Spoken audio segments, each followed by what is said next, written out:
जम्बूद्वीपे भरतखंडे आर्यावर्ते भारतवर्ष आप सभी का बहुत स्वागत अभिनंदन। मैं आपके साथ निधीश गोयल और हम रिव्यू करने वाले हैं हर हर महादेव। इस फिल्म का एक्चुअली रोमांचित कर देने वाली हमारी कुछ फिल्में होती हैं, उनमें से एक है हर हर महादेव। पिछले 1-2 साल में देखिए मराठी सिनेमा ने हमें बहुत सारी फिल्में दी हैं, आपको भी मालूम होगा, चाहे फतेह शिकस्त की बात हो, सरसेनापति हम्बीर राव की बात हो, पवन खिंड की बात हो, शिवराज अष्टक की बात हम क्यों ना करें। लेकिन एक बात जो पॉइंट मैं नोटिस करता हूं कि चाहे एक ही स्टोरी को बार बार घुमा फिरा करके हमारे सामने प्रस्तुत किया जाता है, लेकिन बिकॉज देखिए मोटिवेशन जो होता है ना, it is not an event, it's a movement. जिस तरीके से हम रोज दाल रोटी फल सब्जी दूध ये सब कुछ लेते हैं ना, डेली लेते हैं, रोज लेना पड़ता है, ठीक उसी तरीके से हमारे इतिहास का मोटिवेशन हमें रोज लेना होता है। वायु जो ये शब्द है ना, जिस तरीके से प्राण है जीवन के लिए, उसी तरीके से वायु जब इस शब्द को उल्टा कर दिया जाता है तो युवा बनता है। युवा जो जान है, आन है, बान है, शान है इस समाज के लिए, इस देश के लिए, इस विश्व के लिए, और उसी गर्म खून का संचार हमारे अंदर करने के लिए इस तरीके की फिल्मों का आना, इस तरीके की कहानियों का बार बार अलग अलग तरीके से चित्रपट पर आना, यह आवश्यक है। चाहे पवन खिंड में आपने बाजी प्रभु देशपांडे को ही क्यों ना देखा हो, चाहे शिवराज अष्टक में आपने बाजी प्रभु देशपांडे की झलक क्यों ना देख ली हो, लेकिन बार बार अलग अलग तरीके से ऐसी फिल्मों का आना हमारे लिए बहुत आवश्यक हो जाता है। देखिए सिनेमेटोग्राफी की बात करें, कैरेक्टराइजेशन की बात करें, ये सब बिल्कुल अलग बातें हैं। इनकी कमियां, इनकी नेगेटिव, इनकी पॉजिटिव के बारे में बात लगातार की जा सकती है। मैं कई बार आपसे कहता हूं और एक बार फिर से आज कहता हूं कि फिल्म देख करके जब आप निकलते हैं तो आपके दिमाग में क्या चल रहा होता है, आपके चेहरे पे खुशी उल्लास उमंग उत्साह ये होता है या नहीं होता है, एक सकारात्मकता आपके विमर्श में आती है या नहीं आती है, यही उस फिल्म को चलने का आधार बनती है। हमें सर्वे करने की जरूरत नहीं है, और उस तरीके से सर्वे तो बिल्कुल नहीं करना है जिस तरीके से हंगर इंडेक्स में अगर दुनिया के 121 देशों में यह इंडेक्स किया गया तो भारत का नंबर जो है वो 100वें देश के बाद में आता है, और पता लगता है कि 3000 लोगों पर यह सर्वे किया गया था। हंगर इंडेक्स को यानी कि कुपोषण को भूखमरी से कैसे जोड़ा जा सकता है, ठीक वैसे ही मैं अगर कहता हूं कि मैं चलता हूं तो पूरा भारत मेरे साथ चलता है, ऐसा स्वामी राम तीर्थ कहते थे। तो ऐसे में मैं जो सोचता हूं, अगर मैं एक सच्चे भारतीय के मन में जो बात चलती है उस तरीके से सोचता हूं, अगर एक भारत मेरे अंदर बस करके भी चलता है तो मुझे कोई सर्वे करने की आवश्यकता नहीं है। अपने मन को साफ और खरा सोना सिक्का वाला मन जो होता है, खरे सिक्के वाला मन, ऐसा सोच करके अगर मैं उस सर्वे को केवल अपने अंदर कर लेता हूं तो मुझे पता चल जाता है कि फिल्म चलेगी या नहीं चलेगी। यह अलग बात है कि कंतारा जो शुरुआत में जिसके शोज जो है वो बहुत कम थे, लेकिन उसके बाद में उसके शोज आज की तारीख में बात करें तो भारत के हर शहर में जब हिंदी डब्ड कंतारा आती है तो बहुत अच्छे शोज उसके देखने को मिलते हैं। या मैं बात कहूंगा जब मैंने कंतारा देखी थी, उसका रिव्यू किया था, उस समय जयपुर की अगर बात करूं तो कुल जमा 2-4 शोज थे यहां पर, और आज की तारीख में अगर मैं बात करूं तो बहुत सारे शोज कंतारा के देखने को मिलते हैं। यहां हर हर महादेव के साथ में ऐसा नहीं हुआ। शुरुआत में केवल 2 सिनेमा हॉल में 2 ही कुल मिलाकर के शोज थे, और अगर आज की तारीख की बात करूं तो आज भी उन्हीं 2 सिनेमा हॉल्स में 2 ही शोज हैं, जिसमें से एक सिनेमा हॉल उसे हटा भी चुका है। The point is like south Indian film industry जो है, दक्षिण भारतीय सिनेमा जो है, जिसे हम टॉलीवुड के नाम से भी जानते हैं, वो काफी अच्छी स्थिति में है, चाहे वो फाइनेंस की बात करें या किसी और तरीके से। ठीक वैसे ही मराठी सिनेमा को उतनी मजबूती प्राप्त करने में अभी समय लगेगा, और शायद इसलिए वो कंटेंट पर बेस होकर के फिल्में बना रहे हैं, ये अपने आप में बहुत बड़ी बात है। बाजी प्रभु देशपांडे, देखिए जब हम हर हर महादेव कहते हैं ना, ऐसे ही शिवाजी ने, छत्रपति शिवाजी महाराज ने जो एक बात हर मावले के अंदर घुसा दी थी, उसके दिमाग में घुसा दी थी, मनोमस्तिष्क में डाल दी थी, वो ये बात थी कि मैं भी शिवाजी। हम बचपन में खेल खेला करते थे, उस खेल का नाम ही था मैं भी शिवाजी, यानी कि मेरे अंदर भी शिवाजी का वास है, और शिवा मतलब तो महादेव होता है।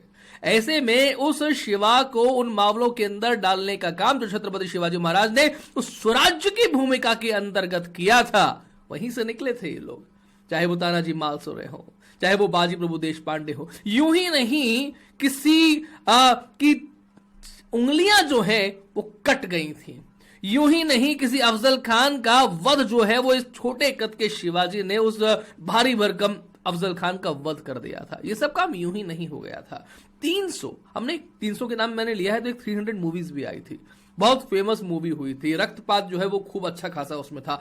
हम सुनते हैं गुरु गोविंद सिंह के बारे में कि चिड़ी नाल ते बाज लड़ावा ते गुरु गोविंद नाल कहावा, लेकिन यहां पर 300 मावले किस तरीके से 15,000 की मुगलिया सेना को, आदिल शाही सेना को रोकते हैं, न केवल रोकते हैं बल्कि उन्हें काट डालते हैं। ये बात हमें दिखाती है, बताती है, हमारे अंदर शौर्य पराक्रम जो है वो हमारी रगों में भर जाती है। ये 15वीं 16वीं सदी का इतिहास है। ये 5,000 साल पुराना या 7,000 साल पुराना इतिहास भी नहीं है।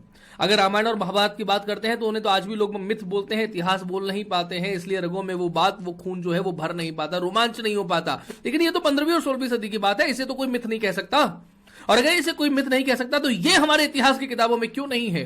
केवल छत्रपति शिवाजी महाराज का नाम, केवल महाराणा प्रताप का नाम, इनके अलावा बाकी नाम कौन लेगा?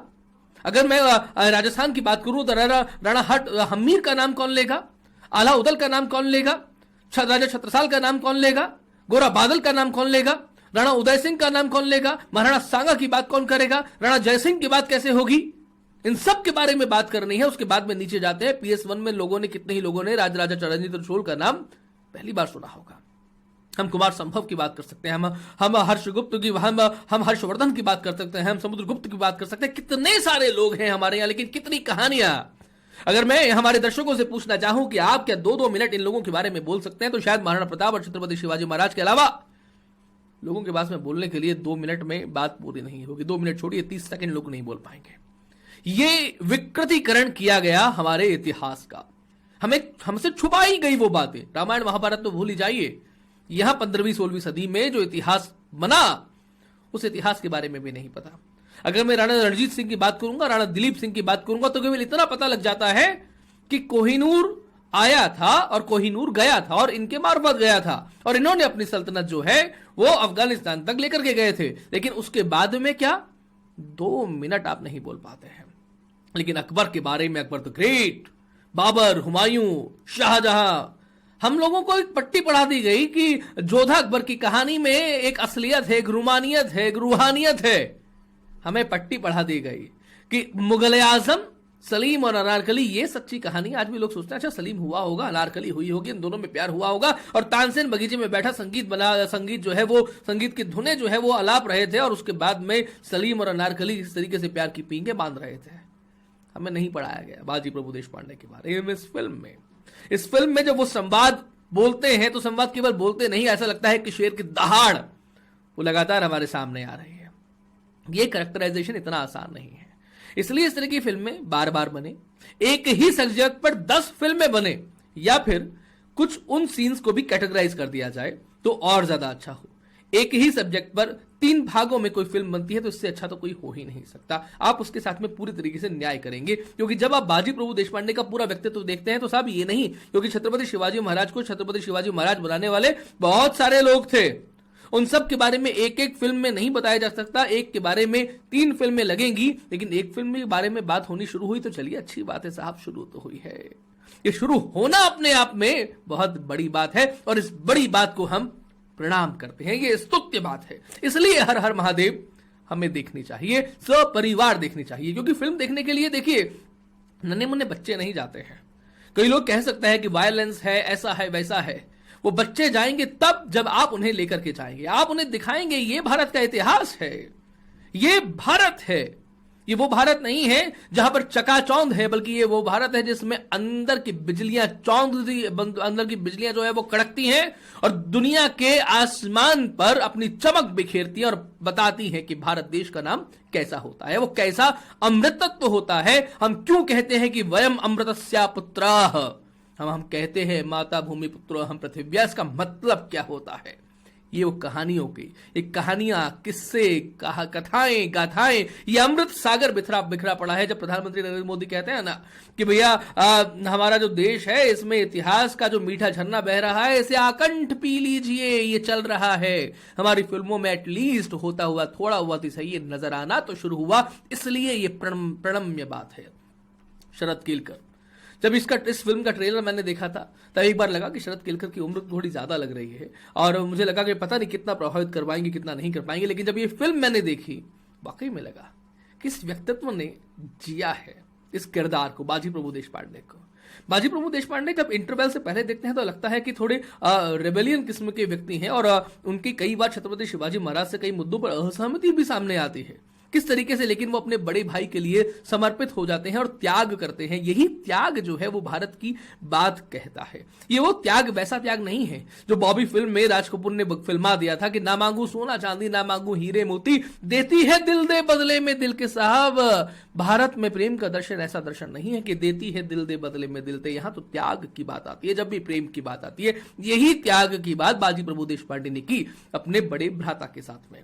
यही त्याग उन्होंने तब भी दिखाया जब छत्रपति शिवाजी महाराज के सामने उन्होंने ये कसम खाते हैं कि जब तक आप उस किले में प्रवेश नहीं कर पाते, यहां से आदिलशाही सेना का एक सिपाही, एक जिहादी आगे नहीं बढ़ सकता। और जब वहां से तोप के गोले की आवाज आ जाती है, उसके बाद में वो अपना जीवन छोड़ देते हैं, लेकिन तब तक नहीं छोड़ते। इस तरीके से वो जो एक कहानी आती है ना हमको ध्यान में, कि यहां पर व्यक्ति नहीं लड़ते बल्कि उनकी आत्मा लड़ा करती है। जब सर कट जाता है तो धड़ लड़ा करता है। ऐसी कहानी, ऐसा शौर्य, ऐसा पराक्रम, ऐसा अद्भुत, इस अद्भुत पराक्रम को देखना है अगर, तो हर हर महादेव को देखिए। ये मत देखिएगा वीएफएक्स कैसा था, सिनेमेटोग्राफी कैसी थी। मैं ये नहीं कह रहा कि ये कोई खराब थी, बहुत बढ़िया है। सिनेमेटोग्राफी की बात करें, स्क्रीन प्ले की बात करें, एडिटिंग की बात करें, वीएफएक्स की बात करें, बहुत अच्छी हो सकती है। 10-15 करोड़ में बनाई ना, 150 करोड़ में बनाएंगे किसी दिन, समय आएगा, आने वाले समय में ही आएगा, अगले 2-4 साल में ही आएगा। 10-20 साल की बात नहीं करता हूं मैं, केवल 2-4 साल में ही ये समय आने वाला है। ये जो 10-15 करोड़ की फिल्में बन रही हैं, यही 100-150 करोड़ में जाएंगी। और उसके बाद में जो होमो, लेस्बियन, गे, कॉन्डोम्स, केवल इस तरीके के जो विषय बॉलीवुड के पास में रह गए, ये विषय नहीं है, ये विषय रह भी नहीं जाएंगे। यही विषय आएंगे जिसके बारे में आज कभी कंतारा के माध्यम से बात होती है, कभी राम सेतु के माध्यम से बात होती है, और कभी हर हर महादेव के माध्यम से बात होती है। ये बात निकली है तो दूर तक जाएगी। और कार्यक्रम के अंत में मैं यही कहता हूं कि बात करते रहिए, बात करते रहेंगे तो बात बन जाएगी। हमें इस बात को बढ़ाना है, हमें इस मुलाकात को बढ़ाना है, और यही हमारा ध्येय भी होना चाहिए। इस मूवी को देखें, परिवार के साथ में देखें, उस रोमांच का अनुभव करें जो रोमांच इस फिल्म के निर्देशक ने, इस फिल्म के किरदारों ने आपको दिया है। ये भारत की कहानी कहता है, उसको आपके अंदर बसाने की बात करता है। आज के कार्यक्रम में इतना ही। आप सभी से अनुरोध है, चैनल देखिए, सब्सक्राइब करिए, वीडियो को लाइक और शेयर करिए। और केवल हमारा चैनल सब्सक्राइब ना करें, अगर आपका लिए ठीक लगता है तो हमारे चैनल को ज्वाइन भी अवश्य करें। नमस्ते, जय हिंद, जय भारत, हर हर महादेव।